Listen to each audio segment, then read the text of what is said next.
శ్రీ మహాగణాధిపతయే నమః, శ్రీమాత్రే నమః. మాచిరాజ భక్తి ప్రేక్షకులందరికీ నమస్కారం.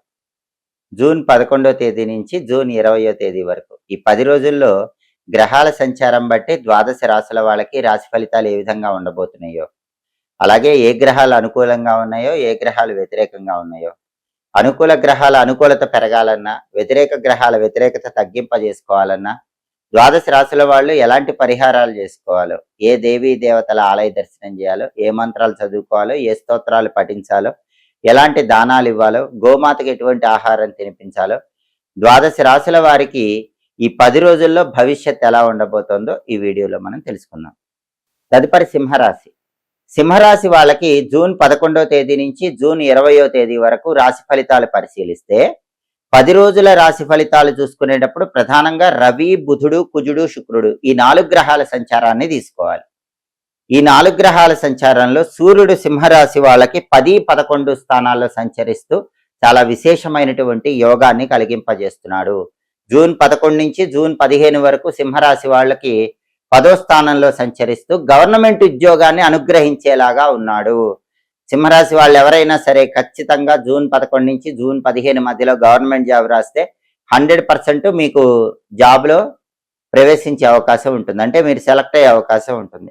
అలాగే 10వ ఇంట్లో సూర్యుడి వల్ల కీర్తి ప్రతిష్టలు, ఫేము విపరీతంగా మొదటి 5 రోజుల్లో వచ్చే అవకాశం ఉంది. సమాజంలో పలుకుబడి, హోదా, గౌరవము, గుర్తింపు ఇవన్నీ పెరగటానికి జూన్ 11 నుంచి జూన్ 15 మధ్యలో సూర్యుడు 10వ ఇంట్లో సింహరాశికి అద్భుతంగా ఫలితం ఇస్తాడు. జూన్ 16 నుంచి జూన్ 20 మధ్యలో సూర్యుడు 11వ స్థానంలో సంచారం చేస్తున్నాడు. 11వ స్థానంలో సంచారం చేసేటప్పుడు ఇంకా అద్భుతమైన ఫలితాలు ఇస్తాడు. ఏకాదశం లాభం ఉంటుంది జ్యోతిష శాస్త్రం.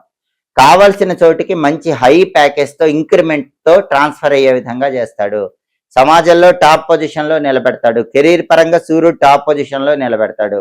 కాబట్టి 11వ స్థాన సంచారం సింహరాశి వాళ్ళకి తప్పకుండా జూన్ 16 నుంచి జూన్ 20 వరకు అద్భుతంగా యోగిస్తుంది. అంటే జూన్ 11 నుంచి జూన్ 20 వరకు మొత్తం ఈ 10 రోజుల్లో కూడా సూర్యుడు 10, 11 స్థానాల్లో ఫేవరబుల్గా ఉంటున్నాడు.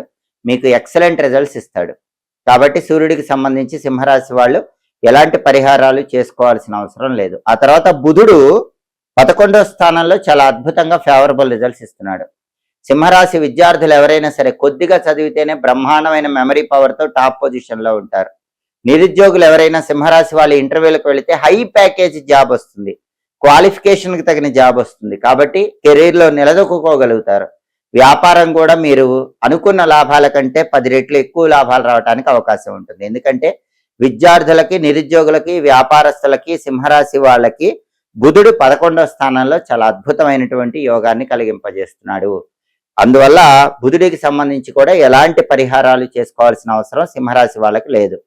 ఆ తర్వాత కుజుడు 9వ స్థానంలో వ్యతిరేక ఫలితాలు ఇస్తున్నాడు. 9వ స్థానంలో కుజుడు ఉన్నప్పుడు ఏం జరుగుతుందంటే అదృష్టం ఆకస్మికంగా ఆగిపోతూ ఉంటుంది.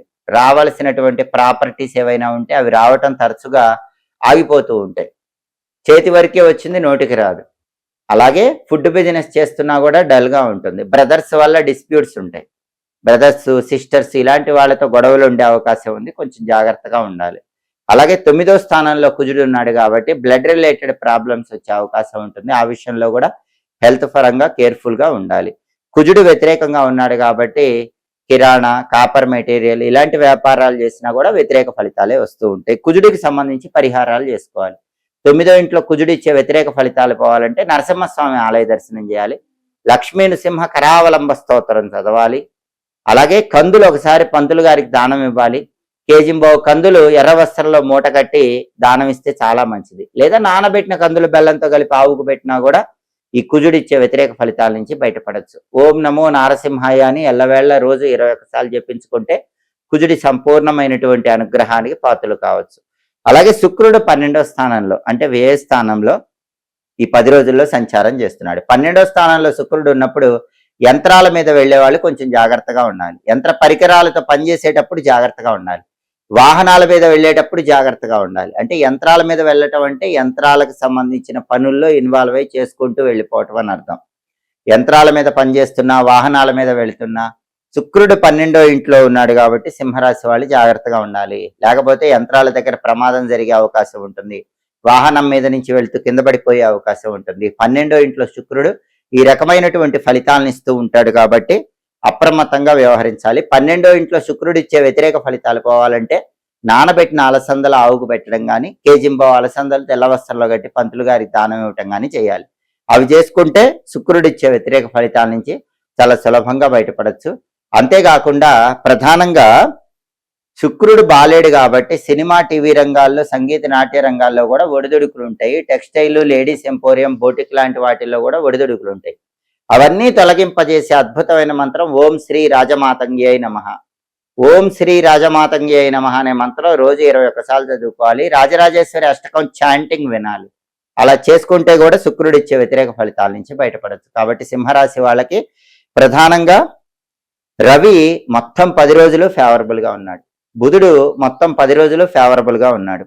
కుజుడు, శుక్రుడు ఫేవరబుల్ లేరు. కాబట్టి ఈ గ్రహాలకు సంబంధించిన యథార్థ రూపాన్ని తెలుసుకొని ఈ పరిహారాలు చేసుకుంటే గనక అప్పుడు మిగిలిన గ్రహాల నుంచి వచ్చే వ్యతిరేకత నుంచి సింహరాశి వాళ్ళు బయటపడవచ్చు. 10 రోజులు అనుకూల ఫలితాలు అందిపుచ్చుకోవచ్చు.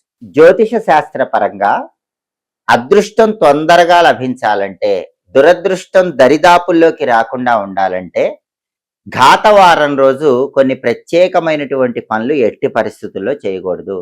కొన్ని ప్రత్యేకమైన పనులు ఘాతవారం రోజు నిర్వహించుకున్నా ఎలాంటి ఇబ్బంది ఉండదు. 12 రాశుల వారికి ఒక్కొక్క రాశి వాళ్ళకి ఒక్కొక్క ఘాతవారం అని జ్యోతిష శాస్త్రంలో చెప్పారు.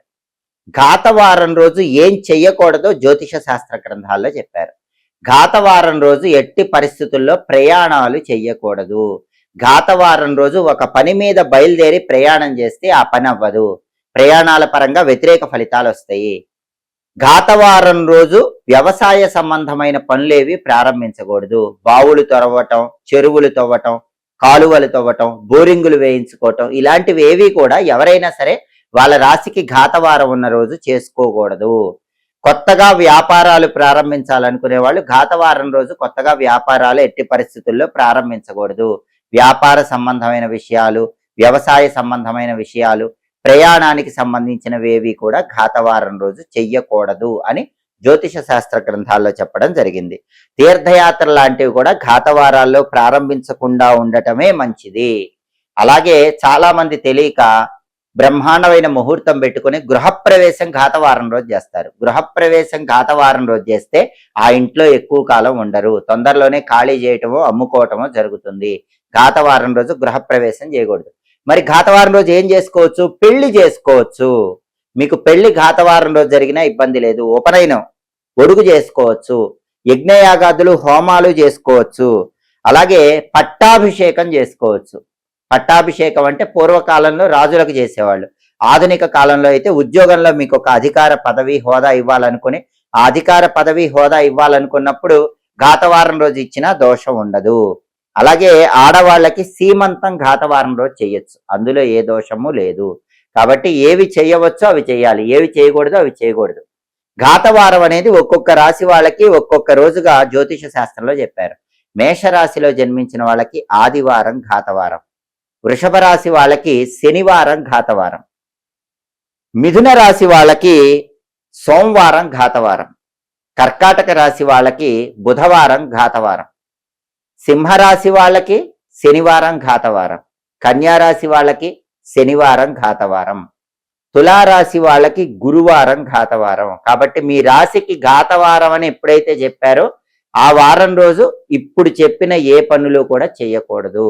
కొన్ని ప్రత్యేకమైన పనులే చేసుకోవాలి. అదేవిధంగా వృశ్చిక రాశి వాళ్ళకి శుక్రవారం ఘాతవారం, ధనుస్సు రాశి వాళ్ళకి శుక్రవారం ఘాతవారం, మకర రాశి వాళ్ళకి మంగళవారం ఘాతవారం, కుంభరాశి వాళ్ళకి గురువారం ఘాతవారం, మీనరాశి వాళ్ళకి శుక్రవారం ఘాతవారం. 12 రాశుల వాళ్ళకి ఘాతవారం అని ఇలా జ్యోతిష శాస్త్రంలో చెప్పారు. ఘాతము అంటే దెబ్బ అని అర్థం. అందుకే ఘాతవారం రోజు ఎవరైనా ఎప్పుడైనా ప్రయాణాలు చేస్తే మాత్రం ఖచ్చితంగా ఆ ప్రయాణాల్లో ఇబ్బందులు వస్తాయి. దూర ప్రాంత ప్రయాణాలు కానీ, తీర్థయాత్రలు కానీ ఘాతవారం రోజు ప్రారంభించకండి. అత్యవసరంగా ఘాతవారం రోజు ప్రయాణాలు చేయవలసి వస్తే మాత్రం అటువంటప్పుడు ఇష్టదైవాన్ని స్మరించుకొని ఏదైనా పదార్థాలు దానం ఇవ్వటము, కొద్దిగా పెరుగు నోట్లో వేసుకుని వెళ్ళటం, తేనె నోట్లో వేసుకుని వెళ్ళటం ఇటువంటివి చేసి మాత్రమే ప్రయాణాలు నిర్వహించాలని జ్యోతిష శాస్త్ర గ్రంథాల్లో చెప్పడం జరిగింది. కాబట్టి ఘాతవారాన్ని పాటించండి, సమస్త శుభ ఫలితాలను సిద్ధింపజేసుకోండి.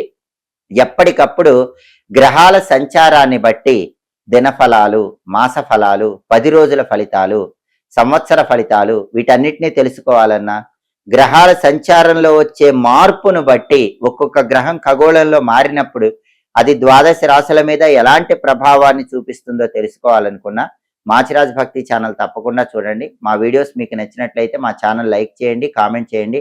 మా ఛానల్ వీడియోస్ 10 మంది మిత్రులకు షేర్ చేయండి. మా ఛానల్ సబ్స్క్రైబ్ చేసుకోండి. పక్కనున్న బెల్ సింబల్ ఒకటి మాత్రం మర్చిపోకండి. సర్వే జనాః సుఖినో భవంతు. స్వస్తి.